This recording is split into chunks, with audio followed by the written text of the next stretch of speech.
Hello everyone, and thank you for joining me again, this time for a review of the brand new 900 Global Wolverine. This ball features S70 Pearl on the cover, which is the same formula that was in the Honey Badger Revival in a hybrid version and the Honey Badger Intensity in a solid version. S70 Pearl was last featured on the Gold Honey Badger, which was a San Antonio core. That ball was an absolute favorite of mine, so I was super excited about the Wolverine when it was announced.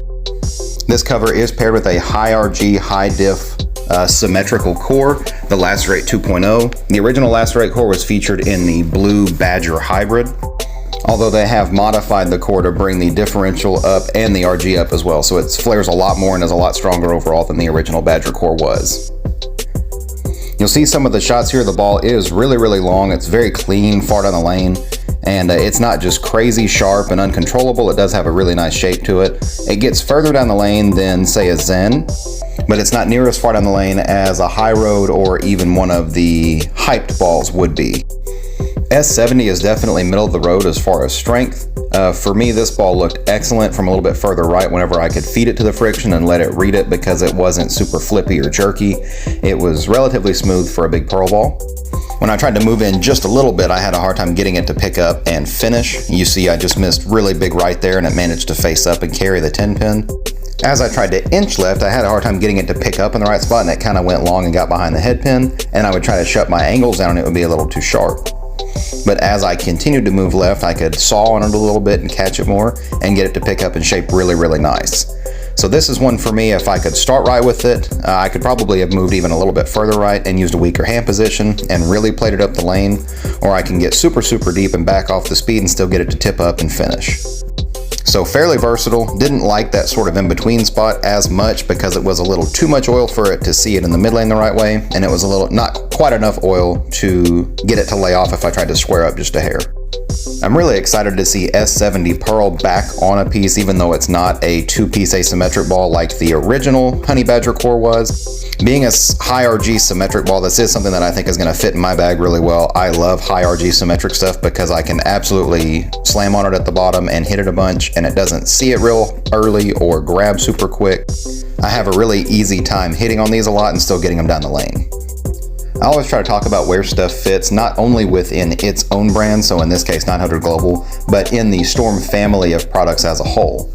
So where does this ball fit in the entire Storm family? Certainly underneath something like a Trend 2, which is a very recent Symmetric release. That ball is a strong hybrid, but it comes polished, and it is quite a bit sooner and quite a bit bigger shape-wise because of how much stronger that cover stock is.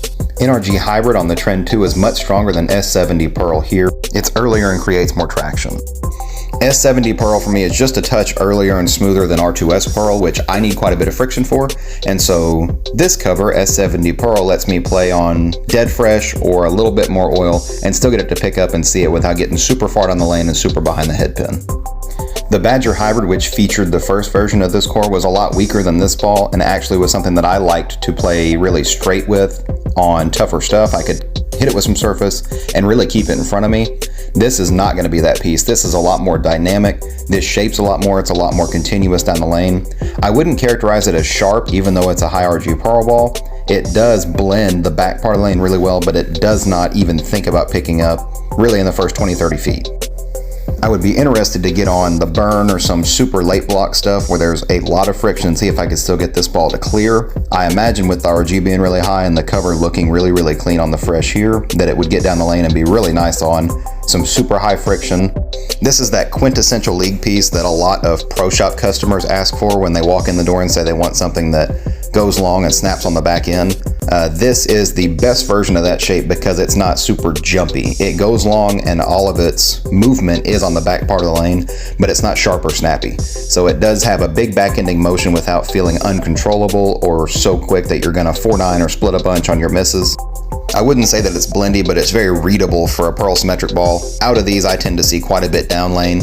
The trend was more angular than this. The Axiom Pearl was less angular than this. This actually feels like something sort of right in between those, where it's just as long as the Axiom Pearl and just a touch quicker than the Axiom Pearl, but not as quick as the trend. Obviously, the original trend featured R2S Pearl, which I mentioned is just a bit longer and cleaner and quicker than this cover stock here. So this almost feels like a trend with a little bit stronger cover without the core modifications that were done in the trend 2.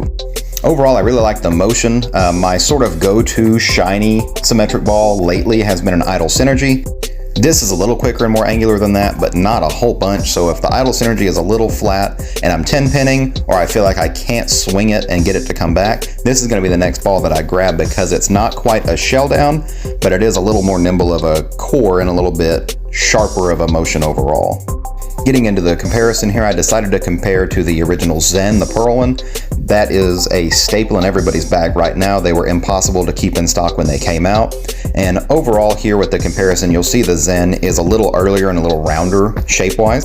For me, the Zen is really strong. It's something that I can use in place of a Phase 2 if the Phase 2 is just a bit more surface than I need, and it still will pick up and see it the right way. It's sort of a unicorn in Pearl ball territory because of how much oil it can handle and how much it reads the mid lane and still shapes down the lane like a Pearl ball.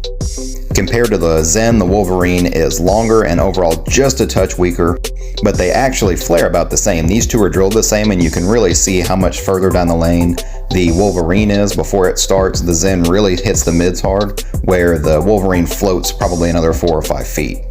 Overall, the Wolverine is a great complement to my sort of symmetric one balls that are solid, because it's a true shell down, it's a true shape down, and the RG is so high that I can use it late and still get it to float down the lane.